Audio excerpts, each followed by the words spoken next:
ॐ सहनाववतु सहनौ पुनक्तु सह वीर्यङ्करवावहै तेजस्विनावधीतमस्तु मा विद्विषावहै। ॐ शान्ति शान्ति शान्तिः। श्रुतिस्मृतिपुराणानाम् आलयं करुणालयं नमामि भगवत्पादं शङ्करं लोकशङ्करम्। शङ्करं शङ्कराचार्यं केशवं पादरायणं सूत्रभाष्यकृतौ वन्दे भगवन्तो पुनः पुनः। ईश्वरो गुरुरात्मेति मूर्तिभेदविभागिने व्योमवद्व्याप्तदेहाय दक्षिणामूर्तये नमः। ॐ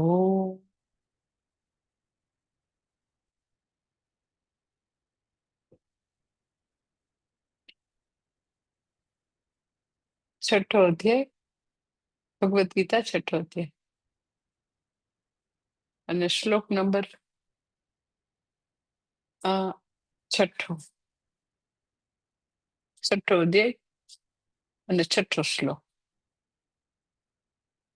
બંધુરાત્માત્મનસ્તસ્ય येनात्मेवात्मना जितः अनात्मनस्तु शत्रुत्वे वर्तेतात्मेव शत्रुवत्. ગઈ વખતે પાંચમો શ્લોક કર્યો હતો ને પાંચમા શ્લોકમાં મેં વાત કરી હતી કે આ શ્લોક જે છે પાંચમો શ્લોક એ બી એ ઘણો જાણીતો શ્લોક છે. બહુ બધી જગ્યાએ મહાત્માઓ કોટ કરતા હોય એવો શ્લોક છે. શું કહે છે પાંચમા શ્લોકમાં? ગઈ વખતે આપણે જોયું હતું કે ઉત્તરેદાત્મનાત્માનમ ન આત્માનમ અવસાદે, કે વ્યક્તિએ પોતે જ પોતાનો ઉદ્ધાર કરવો જોઈએ અને પોતાની જાતને હલકી કે નીચી ન ગણવી જોઈએ.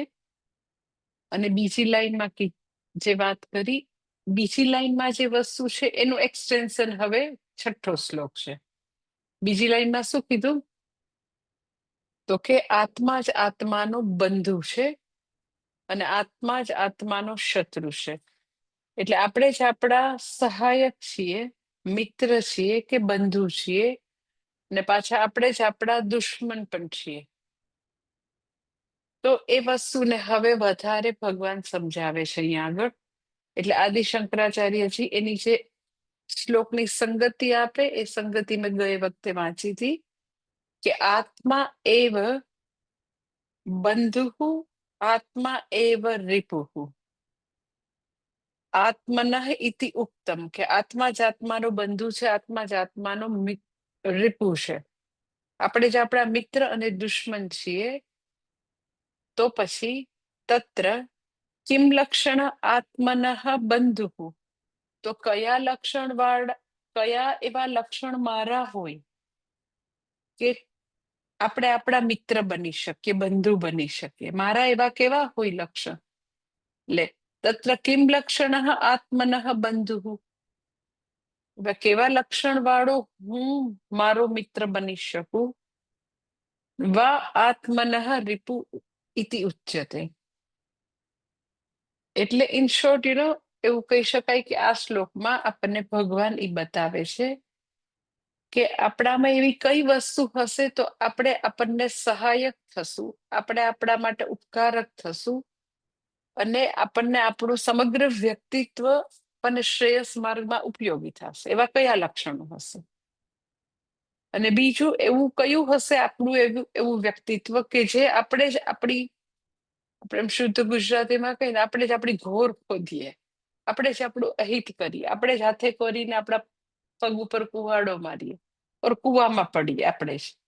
એટલે એ શું છે એ હવે ભગવાન અહીંયા બતાવે. એટલે ટૂંકમાં બીજી લાઈનનું એક્સટેન્શન, પાંચમા અધ્યાયની બીજી લાઈનનું એક્સટેન્શન છઠ્ઠા શ્લોકમાં છે. બીજી લાઈન એટલે પેલા આપણે ભાષાંતર જોઈ લે છઠ્ઠા શ્લોકનું. યેન આત્મના એવ આત્મના જીતઃ તસ્ય આત્મા આત્મનઃ બંધુ. કે છે જેણે પોતાના વડે જ પોતાના કાર્યકારણ સંઘાત ઉપર વિજય પ્રાપ્ત કર્યો છે એ તો કે વ્યક્તિનો પોતાનો મિત્ર અથવા તો સહાયક બનીને રહેશે. અને કે છે તું અનાત્મનઃ શત્રુત્વે આત્મા એવ શત્રુવત વર્તેત. કે જેણે પોતાના કાર્યકરણ સંગાત ઉપર વિજય પ્રાપ્ત નથી કર્યો એવી વ્યક્તિ માટે એનું વ્યક્તિત્વ એની જાત એના માટે દુશ્મન બનીને ઉભી રહેશે. જેણે પોતાના કાર્યકરણ સંઘાત ઉપર શરીર મન બુદ્ધિ ઇન્દ્રિય પર વિજય પ્રાપ્ત કર્યો છે તો એનું વ્યક્તિત્વ એના માટે સહાયક હશે. નથી પ્રાપ્ત કર્યો તો દુશ્મન. એટલે અહીંયા આત્મા શબ્દ જે છે એ સચ્ચિદાનંદ આત્મા માટે નથી. આત્મા શબ્દ શરીર મન બુદ્ધિ ઇન્દ્રિય અર્થાત કાર્યકરણ સંઘાત માટે છે. હવે સૌથી પહેલું કહે છે કે એનો અગર મેં મારી જાત ઉપર વિજય પ્રાપ્ત કર્યો છે, અગર મારા શરીર મન બુદ્ધિ મારા કયા પ્રમાણે વર્તે છે, મારું સંપૂર્ણપણે એની ઉપર સ્વામિત્વ છે, તો એ મારા માટે ઉપકારક કે સહાયક હશે કે બંધુ હશે.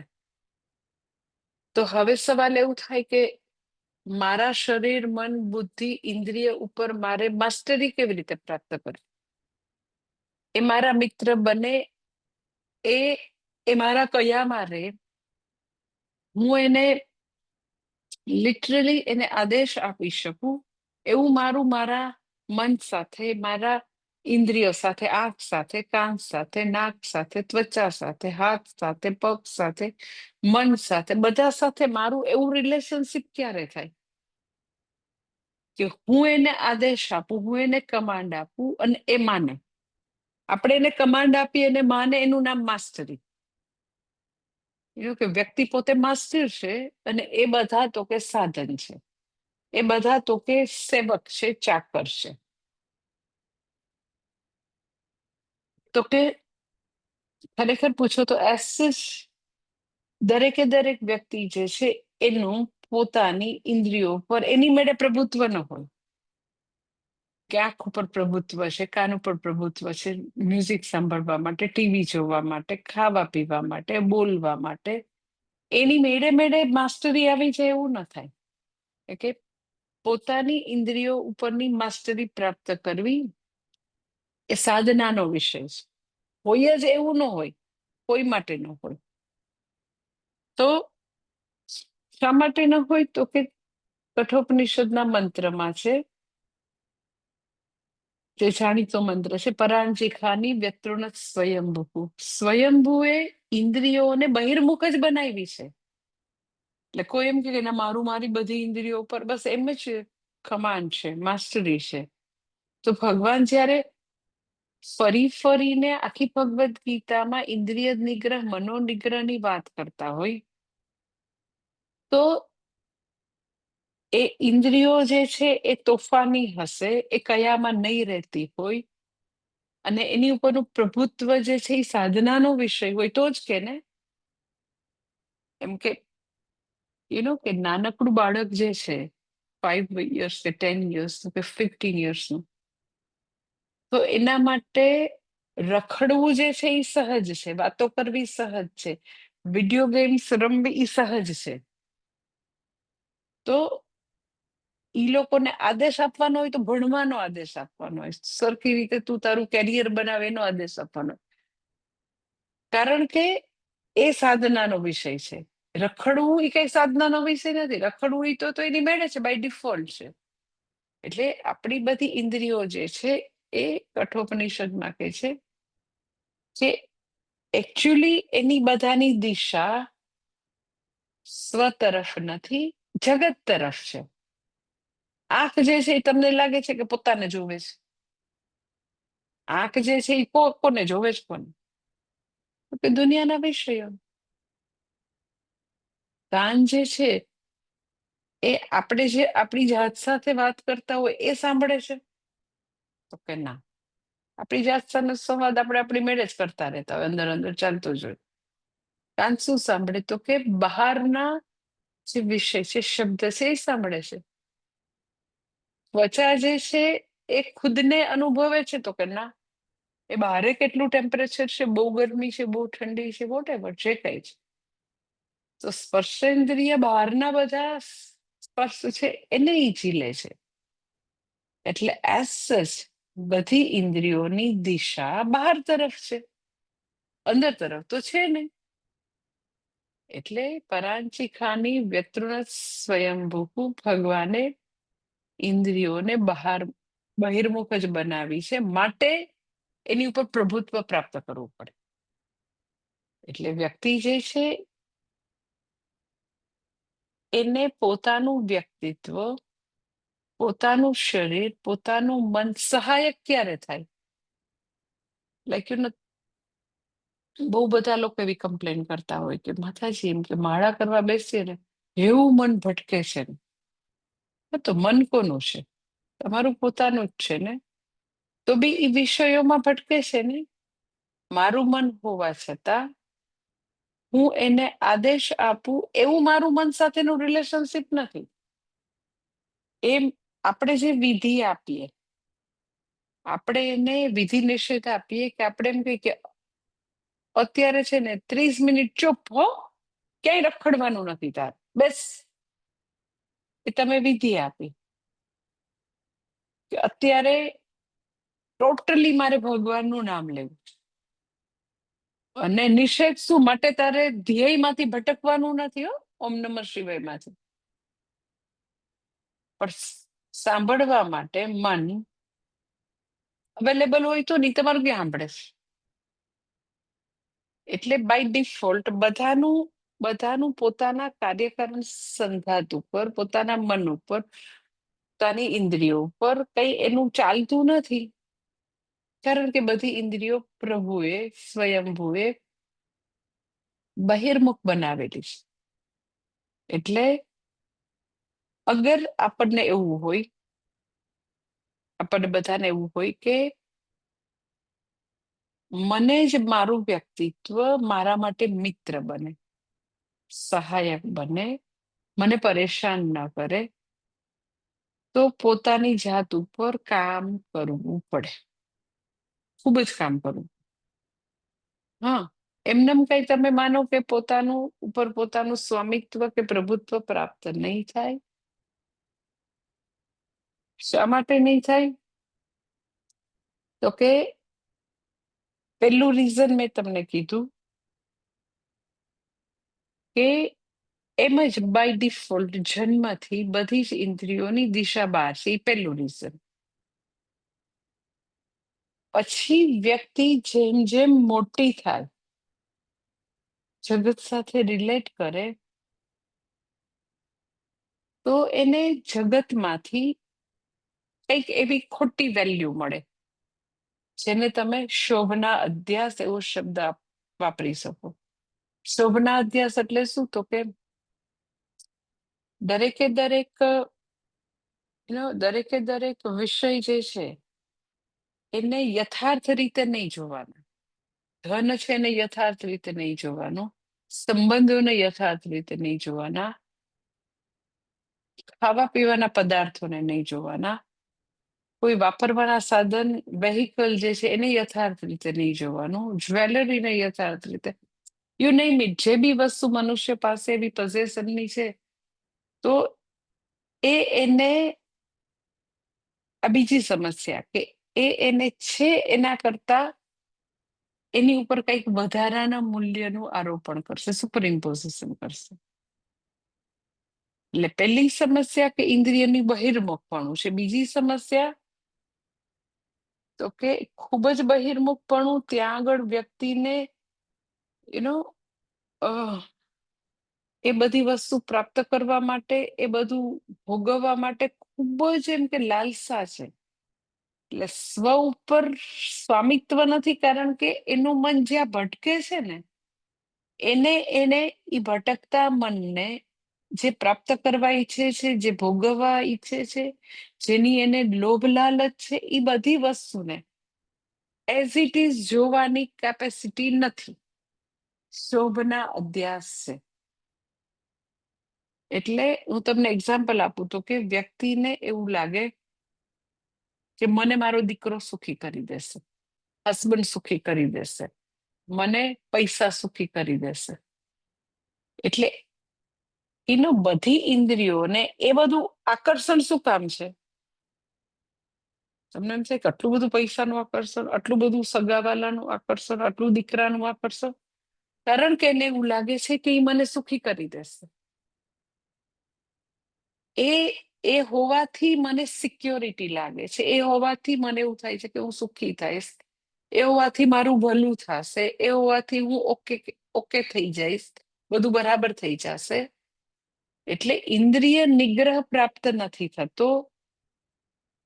પોતાની ઇન્દ્રિયો પોતાના કયામાં નથી, એ વિષયો તરફ દોટ મૂકે છે. એ બધું પ્રાપ્ત કરવા માટે આખી લાઈફ બરબાદ કરે છે, કારણ કે એને એવું લાગે છે સુખ અને સલામતી એમાં જ છે. એટલે એને એવું લાગે ધનમાં સલામતી છે, સંબંધોમાં સલામતી છે, ખૂબ પૈસા એટલે ખૂબ સુખ થાય. જે છે દુનિયાની જે બી વસ્તુની પ્રાપ્તિ છે, એ બધાને, એ બધી પ્રાપ્તિઓને, એ ડિગ્રીને, એ પૈસાને, એ મકાનને, એ જમીનને, એ સ્ટોકને, બધાને તો કે એ પોતે સુખ અને સુરક્ષાનું સાધન તરીકે જુએ છે. એટલે ઇન્દ્રિય નિગ્રહ એવો ઈઝી નથી. એનો ઇન્દ્રિયો એના તરફ ભાગે છે કારણ કે પોતે એવું કન્ક્લુડ કરી દીધું છે કે આ બધી વસ્તુ જે છે એ સુખ અને સુરક્ષાનું સાધન છે. એટલે હવે કરવું શું?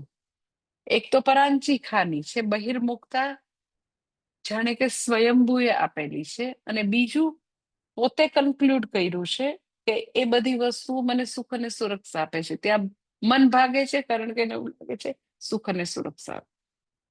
ઓકે, તો કરવું શું? તો ઉપાય, બે એવા ઉપાય છે. પહેલો ઉપાય છે કે વ્યક્તિ જે છે એ દોષ દર્શનમ મુહુર્મુહુ, કે જે વિષયોમાં ઇન્દ્રિયો ભાગે છે, જેને પોતે સુખ અને સુરક્ષાનું સાધન ગણે છે, એની અંદર પોતે તો કે એની મર્યાદાઓને જોતા શીખે, એની લિમિટેશન્સ, દેટ ઇઝ દોષ દર્શનમ મુહુર્મુહુ.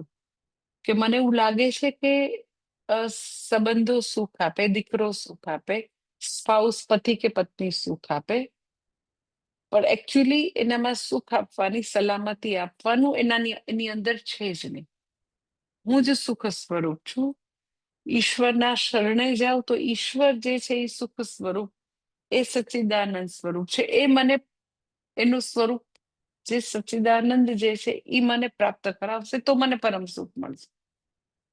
એટલે આપણે એમ જ શોભના અધ્યાસથી ત્યાં આગળ સુપર ઇમ્પોઝિશન કરીએ છીએ. તો દોષ દર્શન કરવાથી વ્યક્તિને ખબર પડશે કે ખરેખર એમાં સુખ નથી. મને હમણાં ખબર ને, કોઈક વ્યક્તિ મારી સાથે આવીને વાત કરતી હતી, તો એને એવા પ્રકારનો અનુભવ થયો હશે એ ભાઈને. બહુ એની ઉંમર મોટી નથી, લેસ લેટ 30s હશે. તો એ મને એમ કે એનું પોતાનું વિઝડમ કહેતા હતા એ ભાઈ, લાઈક કે માતાજી, કે તમને લાગે છે કે કોઈ પરણેલા લોકો, પતિ પત્ની જે છે એ એકદમ હાર્મનીથી, સમજદારીથી, એક બીજી બેન અમદાવાદથી આવી હતી, એ મને વાત કરતી હતી આવું જ, એ બી એની લેટ 30s વાળા.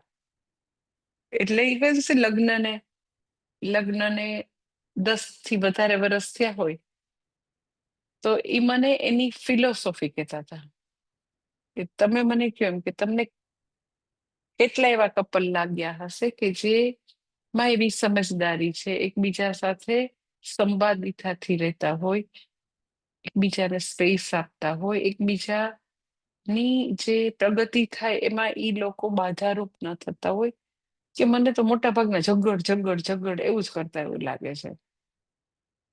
અને બધા એકબીજાને ગુંગળાવી નાખતા હોય ને તમને એમ કે કેટલા કપલ લાગ્યા મને કે. તો મેં એને કીધું આદિ શંકરાચાર્યજીનું એક એવું વાક્ય છે, ય સંસારે સુખસ્ય ગંધ માત્રમ અપી નાસ્તિ. મેં કીધું એવું, એટલે મેં તો એને બહુ વાત ના કરી, પણ when I was 18 years ત્યારે મને આ વાક્ય નો સાક્ષાત્કાર હતો કે સંસારમાં તમે એમ કહો કે પૈસામાં છે કે સંબંધોમાં છે ને દીકરામાં છે ને સ્પાઉસમાં છે ને મકાનમાં છે ને, તો ખરેખર ક્યાંય સુખની ગંધ નથી તો વર્ષો પહેલા ખબર હતી. પણ અમુક લોકો કેવું થાય કે પોતે ઘણી બધી આવી વેદનામાંથી પસાર થાય, સંબંધોની વેદનામાંથી ખાસ કરીને, તો એને એવું સમજાઈ જાય કે ખરેખર આપણે એવું માનીએ છીએ કે એ બધી બારે કંઈક સુખ છે, ત્યાં આપણે શોભના અભ્યાસ કર્યો છે, પણ એકચ્યુઅલી નથી. એટલે વ્યક્તિને ધારો કે સંબંધોમાં ખૂબ જ ડિપેન્ડન્સી હોય, ખૂબ જ એને એકદમ જ ત્યાં આગળ એવું લાગતું હોય કે આ જ બધું છે, તો જેવું વ્યક્તિ દોષ દર્શન શરૂ કરે તો જે ભયંકર એકદમ જ બધી ઈચ્છાઓ છે ને સિક્યોરિટી છે ને સુખ છે, એ બધી વસ્તુ ધીરે ધીરે ઓછી થવા માંડે. એવું વ્યક્તિ દોષ દર્શન શરૂ કે દોષ દર્શન એટલે હું એમ નથી કહેતી કે બધું ખરાબ છે ને ફેંકી દેવું નથી કહેતી, પણ જેવી કોઈ પણ પ્રાપ્તિની મર્યાદા ખબર પડે એટલે એ વસ્તુમાંથી વિડ્રોલ થવું સહજ. એટલે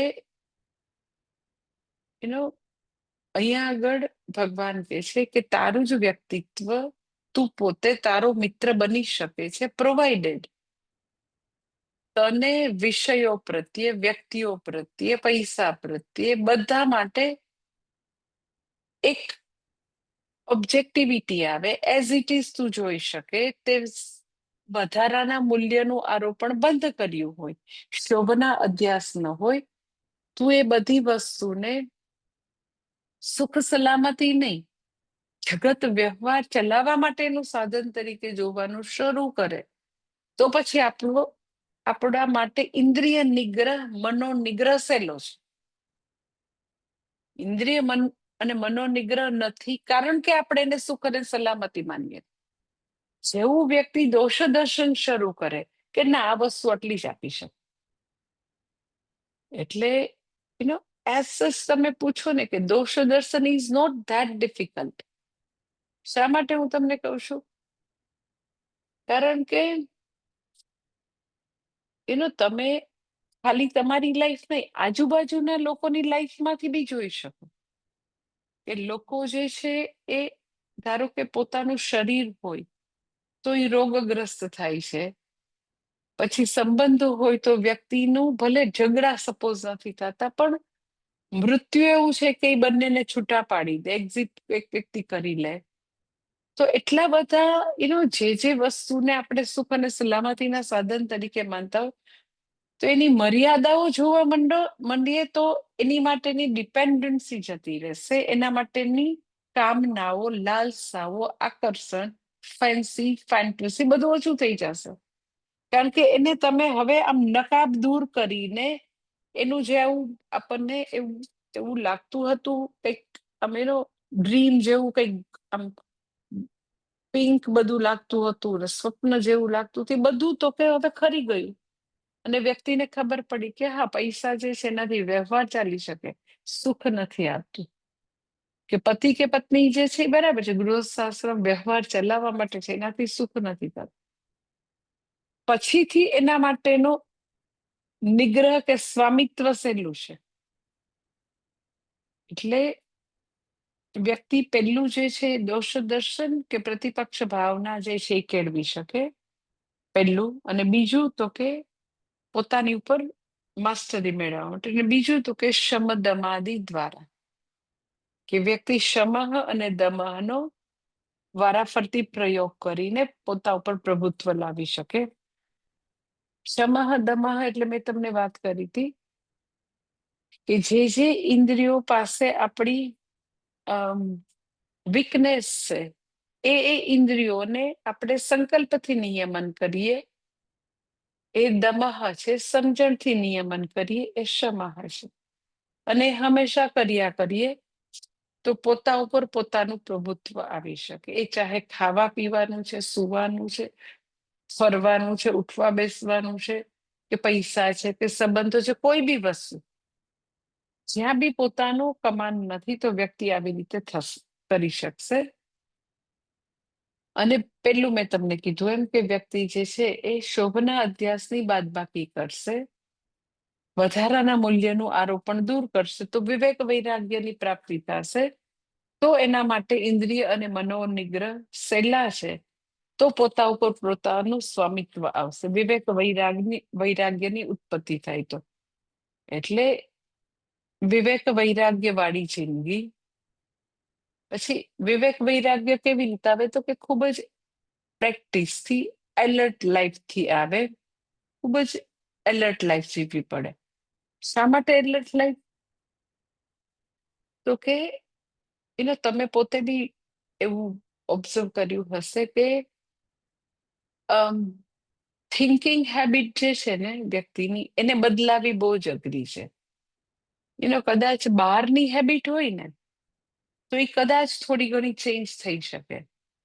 કે કોઈ વ્યક્તિ જે છે, સપોઝ માની લ્યો કે એની એની શું કહેવાય, હાઇજીન સેન્સ એકદમ નથી, સપોઝ સ્વચ્છતાની ટેવ એને બહુ નથી, તો એ બહારની હેબિટ છે. તો તમે થોડું એને ટકોર કરીને હાઇજીન હેબિટને સુધારી શકો, ક્લેન્લીનેસને. પણ એક રીતે જે વિચારવાની હેબિટ છે, થિંકિંગ હેબિટ, એને બદલવા માટે તો કે બહુ જ એલર્ટ લાઈફની જરૂર પડે, બહુ જ એલર્ટ લાઈફ. થિંકિંગ હેબિટ શું છે તો કે થિંકિંગ હેબિટ આટલી જ છે કે મને મારા સિવાય બહારનું જગત મને સુખી કરી દે. સુખ માટે સ્વ તરફ ન જોવું, પોતાની જાતને ન જોવી, અને હંમેશા બારે જોવું. કોણ સુખી કરે તો કે દીકરો, કોણ સુખી કરે તો કે હસબન્ડ, કોણ સુખી કરે તો કે મને મારા પૈસા, મને મારું સ્ટેટસ, મને મારો બિઝનેસ. એટલે આ થિંકિંગ હેબિટ છે. પૈસા કમાવાનો વાંધો નથી, પણ એ મને સુખી કરે, ધેટ ઇઝ થિંકિંગ હેબિટ.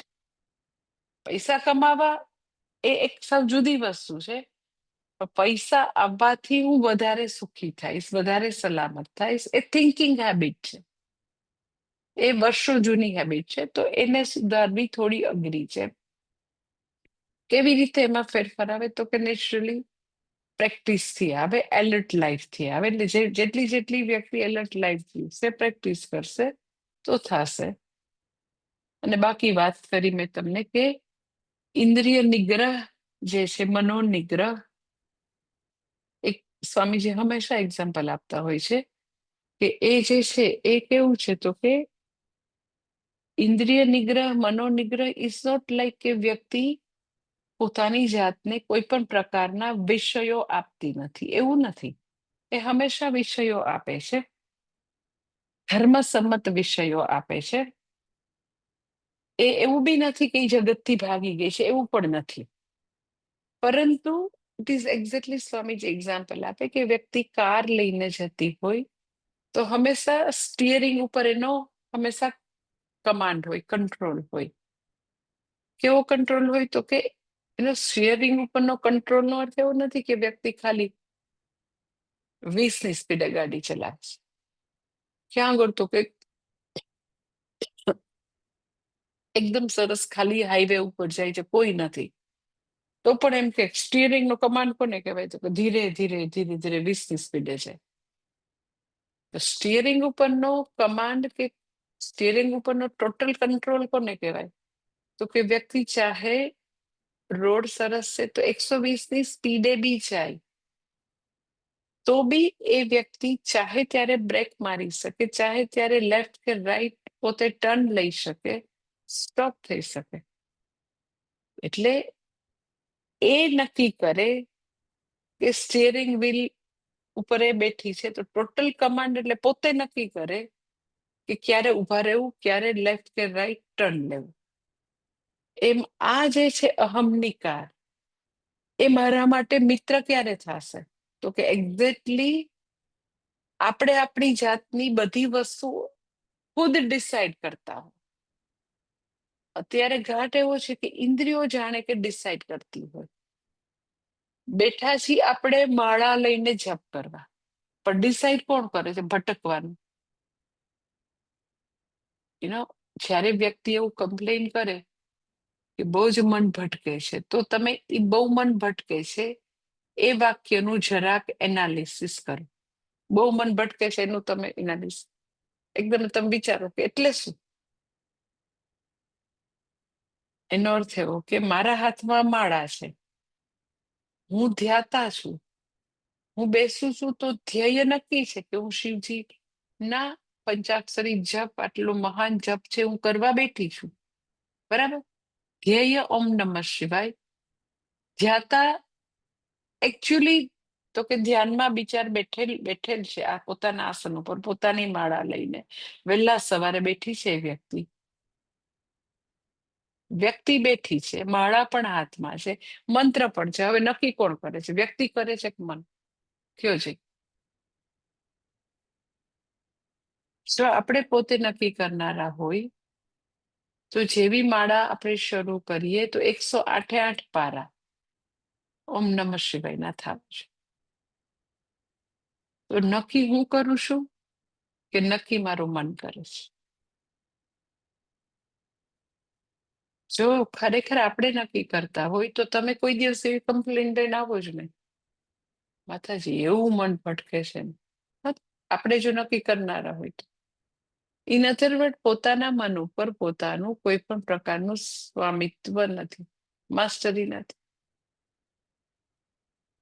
એવો જ ઘાટ તો કે બધા માટે છે. આંખ માટે, કાન માટે, નાક માટે, ત્વચા માટે, હાથ માટે, પગ માટે.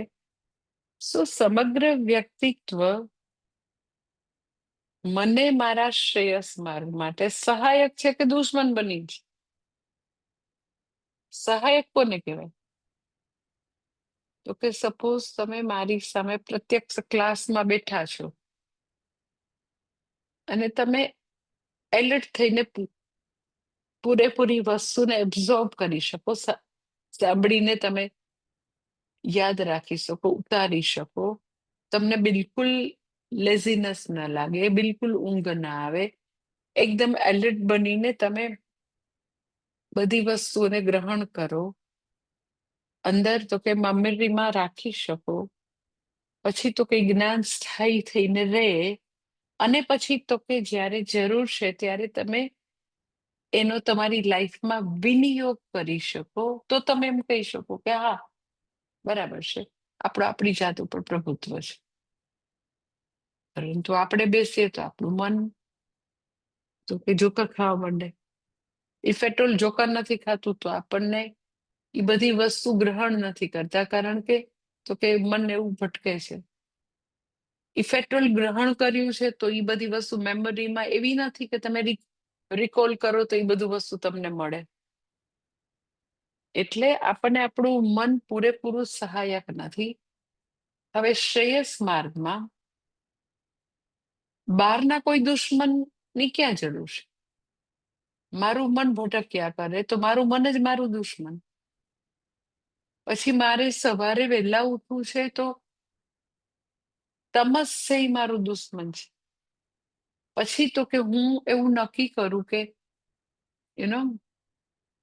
કે આપણે સાધક તરીકે હવે આપણી લાઈફમાં સુધાર લઈ આવવો છે. અસત્ય ભાષણ નથી જોતું, મેન્યુપ્યુલેશન નથી જોતું, કાવા દાવા ખટપટ નથી જોતું, એંગર નથી જોતું, વાચિક હિંસા નથી જોતી. એવું સપોઝ તમે એવો શુભ નિશ્ચય કરેલો હોય, પરંતુ જૂની હેબિટને કારણે પાછું જૂઠું બોલીએ તો કે આપણે વેલા ઉઠવું આપણને ગમે નહીં. ઇફેટોલ ઉઠીએ તો આપણે સત્સંગ કે પૂજા પાઠ કે જપ તપ કરવાની બદલે બીજું કંઈક કરવા માંડી. તો આપણે આપણી પોતાની પરીક્ષા કરવી પડે, એનાલિસિસ કરવું પડે કે મને મારું વ્યક્તિત્વ શ્રેયસ માર્ગમાં સહાયક છે કે નહીં. બધા હોમવર્ક પોતાનું કરી શકે. એમ કે સપોઝ સહાયક નથી. હજી તમને બીજી રીતે કહું કે તમે મને પૂછો તો ખરેખર એવું છે કે આપણે આ બધું પ્રસ્થાંતરય ભણવું, પછી શ્રવણ મનન નિધિધ્યાસન કરવું, ભક્તિ કરવી, એના માટે બહુ બધો સમય જોયો. તો આપણે આપણા દુશ્મન છે એનું બીજું હું તમને કહું કે લોકો વાતો કરતા હોય તો કેટલો સમય જતો રહે ખબર ન પડે. ક્યાંક લગ્નમાં જાય તો એ 5 કલાક જતા રહે. તો એવે વખતે ખબર હોવા છતાં કેટલી જગ્યાએ જુદી જુદી સમયને બરબાદ કરવો શ્રેયસ માર્ગ માટે, એ બધા સમયને પૂરેપૂરો ઉપયોગ ન કરવો, તો પોતે પોતાના દુશ્મન છે. સહાયક તો કહેવાય કે મને મારું કાર્યકરણ સંગાત મારા માટે હંમેશા ઉપકારી હોય, સહાયક હોય, મિત્ર બની રહે. અત્યારે આપણે વિચારવાનું કે એ આપણને સહાય કરે છે કે એ આપણને બાધા ઊભી કરે છે. મેં તમને કીધું સિમ્પલ, તમને જપ કરવા છે તો બી તમને લાગે છે કે બહારના લોકો આવીને તમારા મનની અંદર બધા વિઘ્નો નાખે છે અને ઓમ નમઃ શિવાયની બદલે તમારું મનને બીજે ડેવિએટ કરે છે. નો. એટલે બહારની કોઈ બ્લેમ ગેમ કરવાની જરૂર જ નથી. આપણે આપણું જોવાનું કે આપણે આપણી જાત ઉપર આપણો કેટલો કમાન્ડ છે, આપણે આપણા તમસને કેટલું જીતવી શક્યા છીએ. આપણે આપણા એવી જે પહેલાની એવી પ્રકારની રોંગ હેબિટ હોય, એ તમને કીધું જૂઠું બોલવાની, ખટપટ કરવાની, એ બધી હેબિટ જે છે એમાંથી આપણે બહાર આવી શક્યા છીએ કે નહીં. એટલે કે છે કે જેને પોતા ઉપર પોતાના કાર્યકરણ સંઘાત ઉપર વિજય પ્રાપ્ત કર્યો છે તો મિત્ર છે, સહાયક છે. અગર નથી પ્રાપ્ત કર્યો, વ્યક્તિ જે છે એ પોતાની ઇન્દ્રિયો પાસે ગુલામ છે, તો નેચરલી મને મારું વ્યક્તિત્વ મારા માટે શત્રુની જેમ વ્યવહાર કરશે. હમણાં મને કોઈક વાત કરતું હતું, એક્ઝેક્ટ પોતાનું વ્યક્તિત્વ પોતા માટે શત્રુ કોને કહેવાય. મને હજી એ વાત કરી, હજી હું આમ પૂરેપૂરી મારા મગજમાં આમ બેસતી નથી કે દુનિયા કઈ તરફ જઈ રહી છે. કે આવા 30s વાળા જે હોય ને, 35, 30s ના, તો એ લોકોને કેવું હોય કે અત્યારનો માહોલ જુદો છે, એટલે એ લોકોને આમ દુનિયાને એનું વેલ્યુ સ્ટ્રક્ચર જુદું છે, એ દુનિયાને બહુ જુદી રીતે જોવે છે. તો મને કોઈક વ્યક્તિ વાત કરતી હતી, એક્ઝેક્ટ પોતે પોતાની જાત ઉપર કુહાડા મારવા કે પોતે પોતાના માટે શત્રુ છે, એ એક્ઝેક્ટ હું તમને બતાવું કે એ બેન જે છે કોઈને વાત કરતી હતી, કોઈ થર્ડ, એ કોઈને વાત કરતી હતી કોઈ બીજી બેનને. હવે ઈ બેન જે છે એ લગ્નમાં હોવા છતાં એક્સ્ટ્રા મેરિટલ એટલા બધા એને જેને કહેવાય ને કે એવી અધાર્મિક, અયોગ્ય, અનૈતિક લાઈફ એ વ્યક્તિ જીવી રહી છે લગ્નમાં હોવા છતાં. અત્યારે એમ કેવા 25, 30s ના લોકો, હું આવા મારી પાસે કેસ આવે છે, હું જોઉં છું કે લગ્ન પહેલા બ્રેકઅપ કે રિલેશન હોવા ઈ સાવ આમ એકદમ સહજ, એમાં એ લોકોને કઈ ખોટું લાગતું નથી. ઓકે, લગ્ન પછી શું કરે? તો કે લગ્ન પછી જ્યારે પતિ પત્ની ભેગા રહેવાનું શરૂ કરે, પછી બાળકો થાય, એટલે ઘણી બધી રિસ્પોન્સિબિલિટીઝ આવવાની. જે હરાયા ઢોરની જેમ, પાગલની જેમ રખડતા હતા, એવું તો જીવન ન હોય. બાળકો થાય એટલે જવાબદારી વાળું જીવન હોય. તો ઈ બેન જે છે એ સંસ્કારી ફેમિલીમાંથી, એને 2 બાળકો થઈ ગયા, પોતે પોતાના જીવનમાં સારી, એકદમ જ સારી જિંદગી જીવી રહી છે. તો એ કોઈ બીજી વ્યક્તિને કે ઓલીની જિંદગી કેવી હારી, એ બીજા કોઈ સાથે લિવિંગમાં રહેશે, પોતાનું લગ્ન હોવા છતાં લિવિંગમાં રહેશે. કારણ કે આપણા કાયદા એવા મહાન છે, કાયદા એવા મહાન છે, આપણા એટલા હોપલેસ છે કે કોઈ વ્યક્તિ લગ્નમાં છે છતાં એ લિવિંગમાં રહે છે તો કોઈ એને કાયદો પકડતો નથી. હા, બીજા લગ્ન કરે તો એની સામે પેલું છે લાઈક કેસ થઈ શકે, પણ વ્યક્તિ લગ્નમાં છે, ડિવોર્સ નથી લીધો તો બી ઈ લિવિંગમાં રહી શકે અને એ કઈ ગુનો ગણાતો નથી. તો આ બેન જે છે જરાય હું વધારીને નથી કીધી. ઈ બેન કે અરે કે આ લગ્ન ને આ બે છોકરા ને આવી જવાબદારી વાળી જિંદગી કેવી બંગાર છે, કેવી બોર છે. હા, કેટલી બોર છે, કેટલી બોજ છે. ઓલી જે છે એ લિવિંગમાં રહે છે, કેવા જલસા. કોઈને જવાબ આપવાનું એને, કઈ કરવાનું એને. સંસ્કારી ફેમિલીની ઈ બેન આવી રીતે વાત કરતી હતી. મને નહીં, કોઈક બીજાને કહેતી હતી. મને કહેતો તો એટલે એની તો હિંમત જ ન થાય મને કહેવાની. પણ તમે સમજી શકો છો કે એક્ઝેક્ટલી સમાજ કઈ તરફ જઈ રહ્યો છે. અને એક્ઝેક્ટલી આ વ્યક્તિ પોતે પોતાની ભયંકર રીતે દુશ્મન. એટલે વેલ્યુ સ્ટ્રક્ચર કેવું કે જે અધાર્મિક, ઇટ ઇઝ લાઈક કે આપણા છોકરાઓ બોલિવૂડના મૂવી જોવે ને તો આપણને એમાં એમ થાય કે પેલાના જમાનામાં કે હીરો ઉપરથી કઈક સંસ્કાર લેશે, કે હીરો કેવું સેક્રિફાઈસ કરે છે, હીરો કુટુંબ માટે, રાષ્ટ્ર માટે કરે. હવેના બોલિવૂડના પિક્ચરમાં વિલન જે ગુંડાગર્દી કરે ને એ બધા માટે તો કે ફોલો કરવાનો વિષય.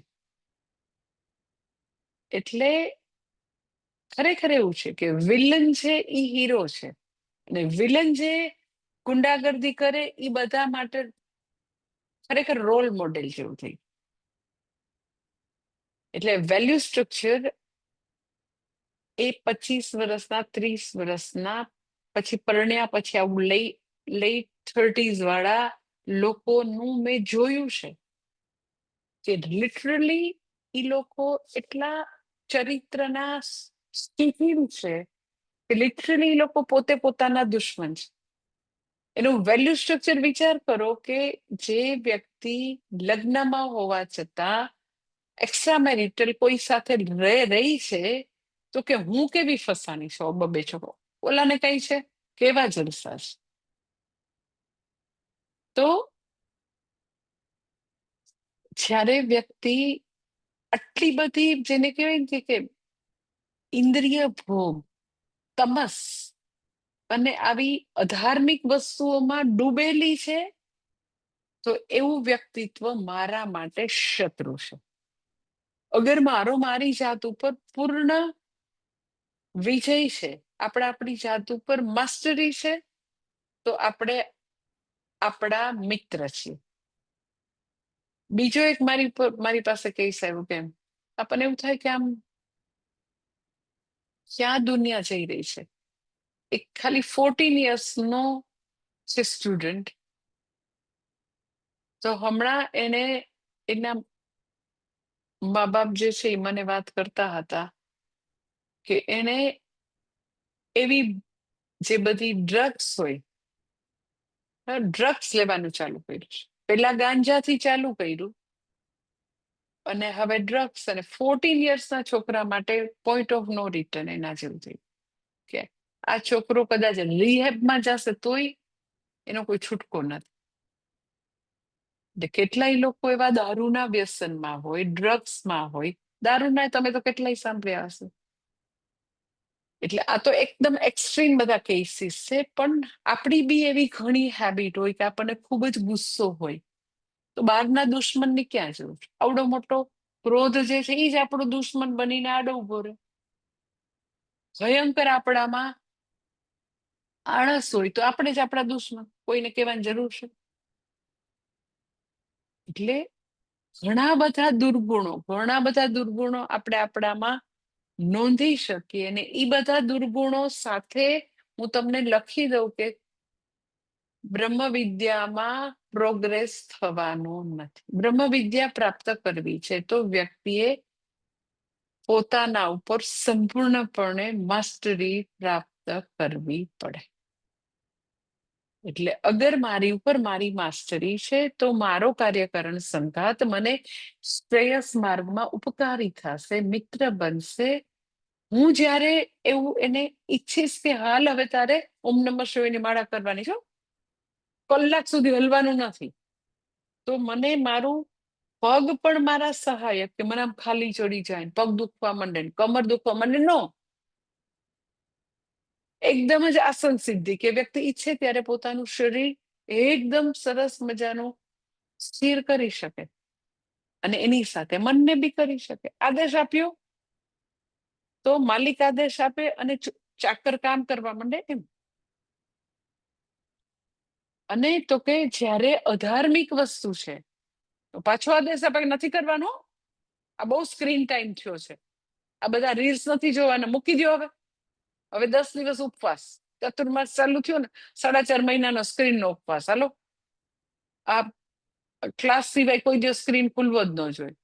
4.5 મહિના ઝીરો, નો ટીવી, નો રીલ્સ, નથિંગ. 4.5 મહિનાનો ઉપવાસ, પછી મન તરત માની જાય કે આ વાંધો નહીં. તો જ્યારે આપણે આપણી જાતને આવા આદેશો આપીએ અને ઈ કઈ વિરોધ વિના, સંઘર્ષ વિના, આર્ગ્યુમેન્ટ વિના, આપણું મન, આપણું શરીર, આપણી ઇન્દ્રિયો આપણા કયામાં હોય તો આપણે આપણા મિત્ર. આપણા કયામાં ન હોય ને આપણે એકદમ અધાર્મી, દુરાચારી, એક્સ્ટ્રીમ જિંદગીથી લઈને વચ્ચેની જે બી વસ્તુ હોય, તમસ, આળસ, ખોટું બોલવું, મેન્યુપ્યુલેશન કરવું, એ કેટલી વસ્તુ હોય આપણને બધી ખબર છે.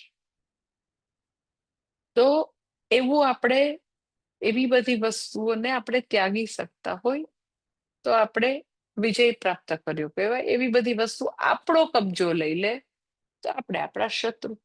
નક્કી કરવાનું હોમવર્ક આ છે કે નક્કી કરવાનું આપણે આપણા મિત્ર છીએ કે આપણે આપણા શત્રુ, નક્કી કરવું. બારે કોઈ મિત્ર કે શત્રુ છે એ પછી આવે, પેલા ખુદનું જોવું પડે. અને એ જોઈ શકીએ સપોઝ, તો આઈ ટેલ યુ કે જોઈ શકો ને તમે તો ધીરે ધીરે એની ઉપર કામ ચાલુ થાય. પેલા જોઈ તો શકવું જોઈએ. માતાજી એટલી આળસ છે ને, હા, ગમે એટલું નક્કી કરવું ને, રાત્રે મોડે સુધી ખોટે ખોટા ગપ્પા મારીએ. જે લોકો રાત્રે આઈ ટેલ યુ મોડે મોડે સુધી જાગે ને, કઈ ન હોય, કઈ કન્સ્ટ્રક્ટિવ ન થતું હોય, ટાઈમ બગડ ધંધા સિવાય કઈ નહીં. તો તમે એમ કહી શકો કે માતાજી એ સાવ રાત્રે ટાઈમ બગડવાનો, 11-12 વાગ્યા સુધી, સવારે 7-8 વાગ્યા પેલા ઉઠવાનું નહીં, ઉઠી નહીં તે હાય ધીમી ગતિના સમાચાર. કોઈ દિવસ આરામ બરાબર છે કે આખી આખી ષોડશોપચાર પૂજા કરી હોય, તમે કયો એમ મન એવું ભટકે. અરે લખો તો ખરા કે નથી કાંઈ, આટલું તમસ છે, આળસ છે. પેલાની આવી 12 વાગે હોવાની, 11 વાગે ખાવાની હેબિટ એટલી ખરાબ છે, હજી અમે બહાર નથી નીકળ્યા. યુ નો, એ કઈ હેબિટ બદલ મને, હું આમ જેને બી કહું ને કે એમાં શું છે, 6, 6:30, મેક્સ 7 વાગે, અરે 11 વાગે પાછી ભૂખ લાગે, તો 11 વાગે સુધી જાગવાનું કોણ કરતા ને ભાઈ? 9:30-10 સુઈ જાવ ને, કોણ શું કામ 11 વાગે સુધી જાગવું? એટલે રોંગ હેબિટ, રોંગ થિંકિંગ, આવું નો શોભના અધ્યાસ, શમદમાદિનો અભાવ, મનોનિગ્રહનો અભાવ, સ્વ ઉપર પ્રભુત્વ નથી. હવે ક્યાં બાર કોઈ દુશ્મન શોધવાની જરૂર છે? પૂરતા દુશ્મન છે ભાઈ પોતાની અંદર. એટલે આ હોમવર્ક છે કે આપણે આપણા દુશ્મન છીએ કે આપણે આપણા મિત્ર છીએ. ઓર તમે એમ કહો આટલી જગ્યાએ હું દુશ્મન, આટલી જગ્યાએ મિત્ર. લખો તો ખરા, લખશો તો કાંઈક એની ઉપર સાધના થઈ શકશે. લખશું તો પછીથી એલર્ટ લાઈફ જીવવાનું ચાલુ થશે. લખશો તો થિંકિંગ હેબિટ બદલાશે, અહીંયાથી બદલાશે તો કાર્યમાં બદલાશે. તો લખવું જોઈએ, ટાર્ગેટ બાંધીને કામ કરવું જોઈએ તો થશે. ओके. ओम पूर्णमदः पूर्णमिदं पूर्णात् पूर्णमुदच्यते पूर्णस्य पूर्णमादाय पूर्णमेवावशिष्यते. ओम शांति शांति शांतिः. हरिः ओम श्री गुरुभ्यो नमः. हरिः ओम. હવે